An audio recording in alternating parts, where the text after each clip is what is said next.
Good morning and welcome back to Margin. This morning we're going to talk about what else you should consider besides your mortgage or rent payment. So let's jump right into it.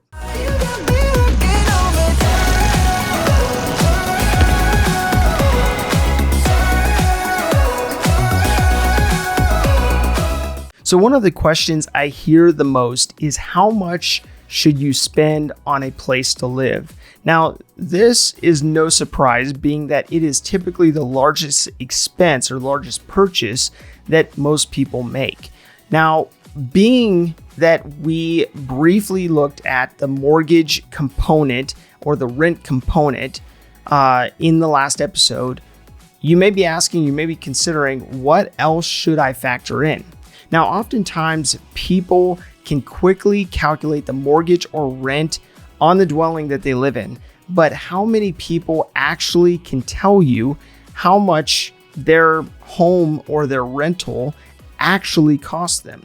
And I would say not many. Not many people would know how much in totality goes into their living expenses related to their dwelling. Now, you may be thinking, what is included or should be included in the cost for the place that you actually live? Now, this is different than what you were qualified for and proceeded with at, let's say, a leasing office or a mortgage company. This is your total cost of housing. So oftentimes people only factor in their direct cost of their mortgage or their rent, and that's within that percentage that they are calculating. But what other ancillary costs should you actually consider? Now, last week we went over the 7 hidden costs of home ownership. In that episode, I covered the cost of a down payment, or if you're renting, this would be the first and last month's rent. I covered closing costs, or if you're renting, this would be in the form of a damage deposit. I also covered the out-of-pocket repairs that property may need, like a new appliance, maybe paint or flooring, and also looking at what it would cost to get the utilities started, get the insurance policy set up, the HOA initiated, and that reoccurring payment set up for that homeowners association. Now, I covered the out-of-pocket repairs that the property may need, such as any repairs to appliances, maybe a new appliance, maybe paint or flooring or something else like that. We also looked at the startup costs for utilities, insurance, your HOA dues, as well as taxes and any reoccurring subscriptions like an alarm system. Now, finally, I covered the outfitting of your space to be move-in ready after renovations, after you furnish it, and so on and so forth. Now, this isn't a comprehensive list, and in fact, I want to add to that list in this episode so that you're thinking through those other components that may be helpful to ensure that you are factoring in those costs that oftentimes can go under the radar when you're going through the closing process. So actually processing through this could prevent you from making a massive investment into a property that may need extensive renovations without actually going through the process of counting the costs, so that it's not a huge impact from a financial standpoint.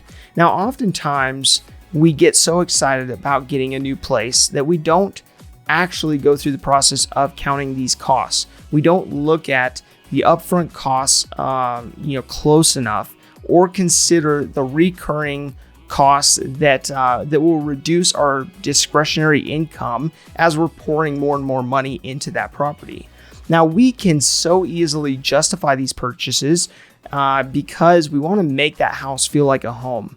But then, before we know it, we are house poor. We're spending a great percentage of our income to pay the bills on a property.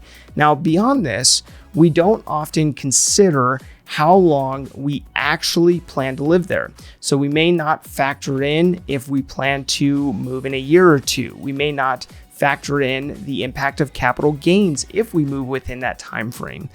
We also may not consider the components of the economic climate and where we are in the life cycle of that the economy. From that point, we may also not consider where prices are trending, whether the neighborhood that we're in is up and coming or it is on the downtrend. We also may not actually consider the cost of commuting and the impact of the location that we choose that affects the costs of other aspects of our budget based on it being, a far distance to work. Now, another component that we may not consider is whether the house is situated on a floodplain requiring another insurance policy. Now, these, of course, are what ifs, and I don't recommend that you sit and dwell on these, but just consider them and be aware of them and ensure that you are factoring in these aspects that may apply to your space, to the space that you're looking at purchasing. So upon closing on that property, there are going to be other aspects that come up along the way. But if you are going through that process of closing on the property, you have inspections that were already done, maybe some of those aspects were taken care of by the previous homeowner, and maybe there is a list of items that have yet to be done. You'll want to go through and figure out what are those things that have not been done to make sure that the dwelling is safe. So you may also consider servicing all the major systems. So this may be an HVAC system, a swamp cooler, evaporative cooler, a radiant heat system, maybe a water heater, maybe a fridge filtration system, maybe a vacuum system built into the walls of the house, or even a septic or sewer. But you'll want to go through the process of actually looking at these additional systems that may have been inspected but not actually addressed in the closing of that property. Now, I followed this process when I purchased a property a couple years back. Now, this property was a foreclosure, and so the home had been sitting for a couple years.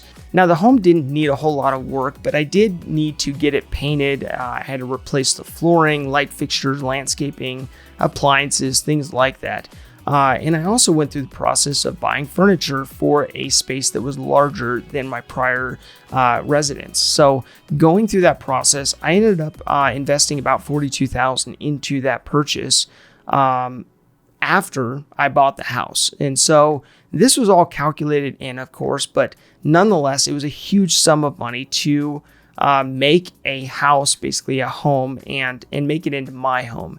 And so when you're going through the process, you want to make sure to count the cost prior to stepping into that property, because oftentimes things cost more than you actually anticipate them costing. So you'll want to make sure that you factor in those costs when you're going into closing of all those things that you need to take care of after you close on the property, just to make sure that you count the costs, make sure that you have that money available to you, and that you're not stepping into a place that's going to be a construction zone for years to come because you didn't factor that in before actually closing on the house.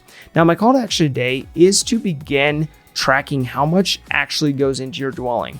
Track your payment from a standpoint of your mortgage, your utilities, any repairs, decorations, any furniture, renovations over a period of time. You may choose to track it over a 6-month period, but from that point, you can then average it out. You can basically take that total amount divided by 6. So if you have 6 months that you're looking at, divide it by 6 and see if that average amount per month is actually reasonable. Now, if this information is helpful to you, please do like, subscribe, and hit the notification bell so you're reminded to come back on a daily basis and improve in managing your personal finances. Thank you for your time, enjoy your day, and we'll see you back here tomorrow.